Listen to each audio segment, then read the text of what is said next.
Rooftop solar is under threat again. That's what solar advocates are saying as a bill that would slash more rooftop solar incentives makes its way through the state capitol. ABC 10 anchor Laura Painter has been following the changes to solar credits for the past few years now, and she joins us with how this latest proposal could impact your energy bills. Alex, California lawmakers are debating a bill that would drastically reduce financial incentives around legacy home solar panels. Supporters say it's a way to offset rising utility costs, but opponents argue it's just another blow to solar customers. It was just the right thing to do. We have seen some of the effects of global warming and wanted to do what we could to reduce our carbon footprint. Going green to protect our planet. It's one of the many reasons Greg Sparks of Davis invests in rooftop solar. When we bought this house in 1995, it had a solar system on it that was heating water. We also had on the other side of the house, we had a system that was heating water for our swimming pool. Sparks and his wife were also encouraged by state and federal incentives and the promise of reduced PG&E energy bills. The energy comes from up on the roof. Comes through an inverter.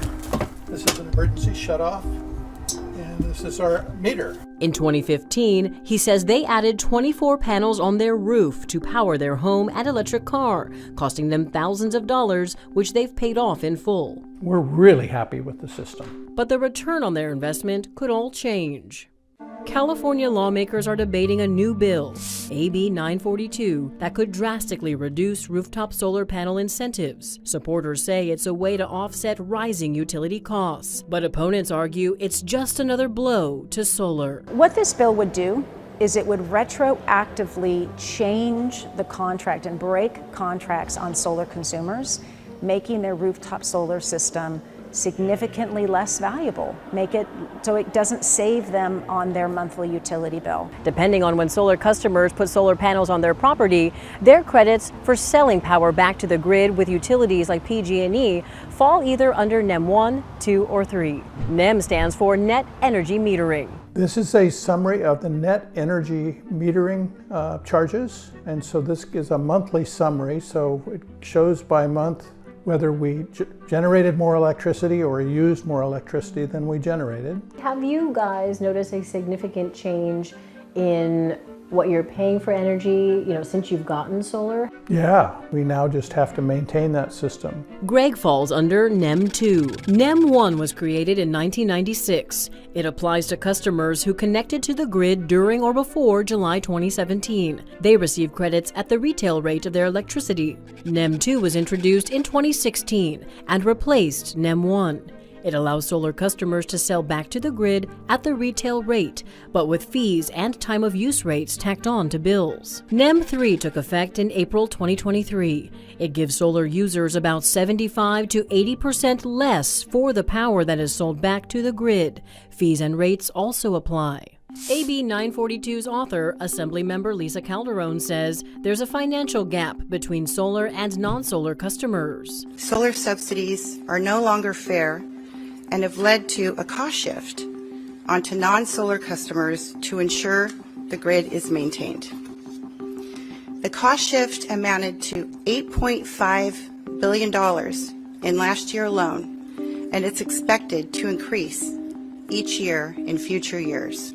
The CPUC Public Advocate's Office, the consumer advocate arm of the California Public Utility Commission, and a coalition of workers and businesses across California agree. Solar customers' bills drop dramatically as a result of the subsidy, often near to zero, even though they still rely on the grid to benefit them and the subsidy.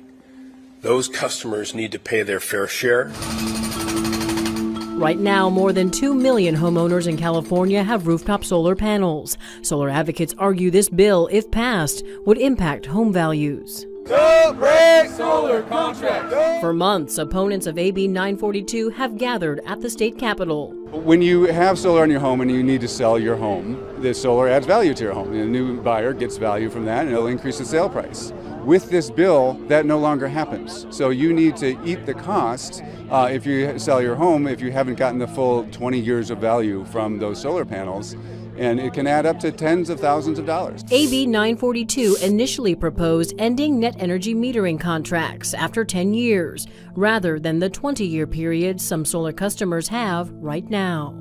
But following public outrage, in April, the State Assembly's Utilities and Energy Committee removed language ending contracts unless the home or property is sold or transferred. Strongly oppose AB 942. Strong opposition. Strong opposition. Opposed? And packed hearings. My wife and I decided to buy solar back in 2018. It was a big decision and a big investment for us, especially with 5 kids. And we spent our time looking at what was available. We took out a 20-year loan. We just put our home up for sale yesterday. First thing they asked about is the solar.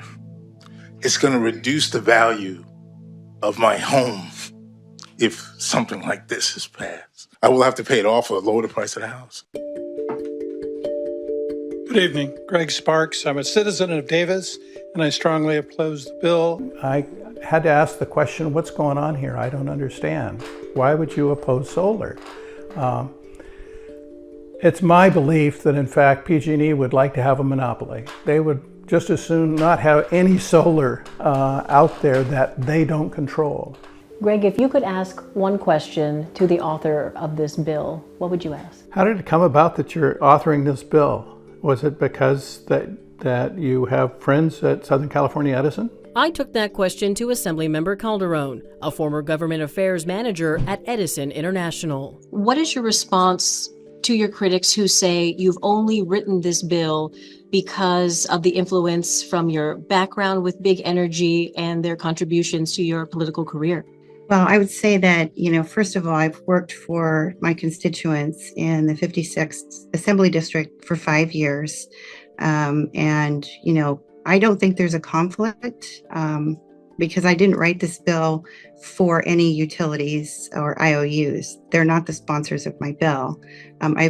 This is truly an attempt to reduce the utility bills for my constituents. I represent 500,000 constituents, and I have about 14,400 rooftop solar customers in my district. So that means about 97% of my constituents or non-solar ratepayers are subsidizing those with solar. This is an attempt to try and eat away at that subsidy. Why do you think this bill was proposed?